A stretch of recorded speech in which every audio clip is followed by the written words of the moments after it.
देखिए महाराज, ये जो उपाय है ये शारदीय नवरात्रि के पहले जो पितृ की अमावस्या पड़ती है उसी दिन किया जाता है। इसलिए साल में यह उपाय सिर्फ एक बार किया जाता है। इसीलिए लोग इस दिन का और इस उपाय को करने का बहुत बेसब्री से इंतजार भी करते हैं। इसीलिए आपके पास एक मौका आया है, आप इसका फायदा जरूर उठाएं। और जो भी लोग पितरों के 16 दिनों में अपने पितरों के लिए, पूर्वजों के लिए कुछ ना कर पाए हो, अगर वह भी पितृपक्ष की अमावस्या के दिन इस एक चावल की कटोरी वाले उपाय को कर लेते हैं तो उनके पितृ, उनके पूर्वज उनसे प्रसन्न होकर ही इस पृथ्वी से जाएंगे और इसके ऊपर पितृदोष भी होगा, वह भी उपाय से दूर हो जाएगा। और महाराज, अगर इस उपाय को करने में आपको कोई भी परेशानी हो तो पहले कमेंट की करके पूछ लीजिएगा, तभी उपाय को कीजिएगा। देखिए महाराज, एक चावल की कटोरी वाले उपाय में आपको एक चीज तो समझ आ रही हो कि इस उपाय में हमें एक चावल की कटोरी लेना है। तो घर की बड़ी माता बहनों में से कोई भी एक माता बहन शाम को 6 बजे के बाद पितृ अमावस्या के दिन अपने घर के रसोई घर में से खाली कटोरी ले, उसके बाद उसमें अपने ही घर के रसोई घर से चावल भर लें।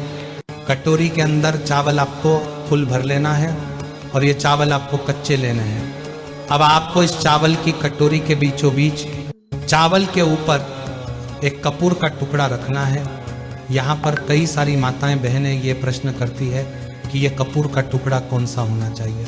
तो देखिए, बाजार में आपको 2 तरह का कपूर मिलता है, पहला टुकड़े वाला और दूसरा गोली वाला। तो जो कपूर आपको मिल जाए वो लेना है, पर जो भी कपूर हो वो असली होना चाहिए। महाराज, अब अगर आपने कपूर का टुकड़ा लिया है तो मीडियम साइज का कपूर का टुकड़ा तोड़कर चावल के बीचों बीच रख दो, या कपूर की गोलियां ली है तो 3-4 गोलियां कपूर की लेकर चावल के बीचों बीच रख दो।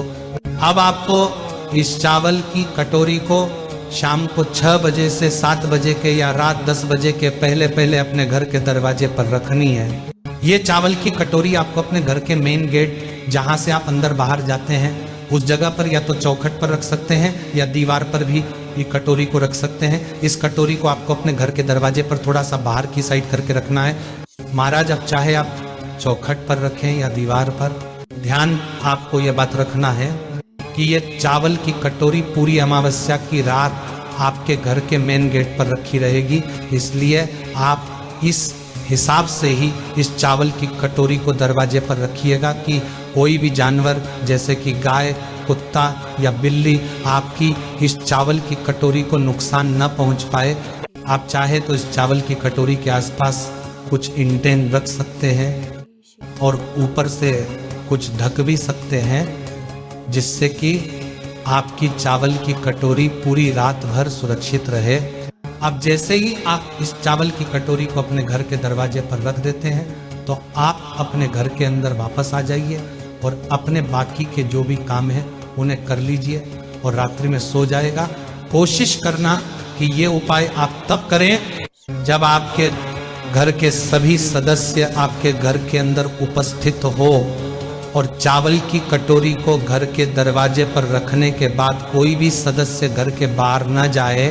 अब आप इस एक चावल की कटोरी को पूरी रात भर के लिए अपने घर के दरवाजे पर छोड़ दें कि और अगले दिन सुबह शारदीय नवरात्रि शुरू हो जाएगी, यानी कि एक कम लग जाएगी।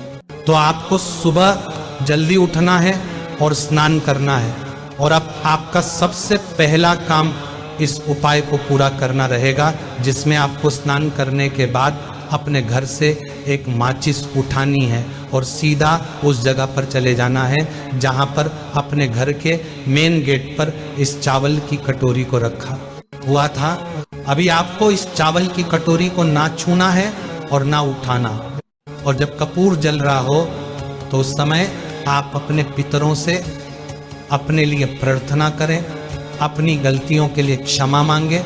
अब जैसे ही आपका वह कपूर अपने आप जलकर बुझ जाए, उसके बाद में अब आप अपनी चावल की कटोरी को अपने पितरों का स्मरण करते हुए उठा लें और अपने घर से बाहर निकल जाए।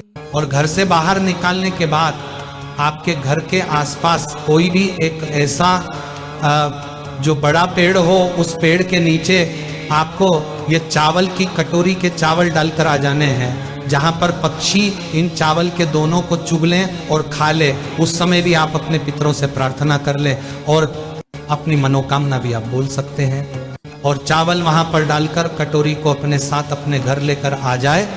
महाराज अब आपका ये एक चावल की कटोरी वाला उपाय पूरा हो जाता है। श्री शिवाय नमस्तुभ्यं।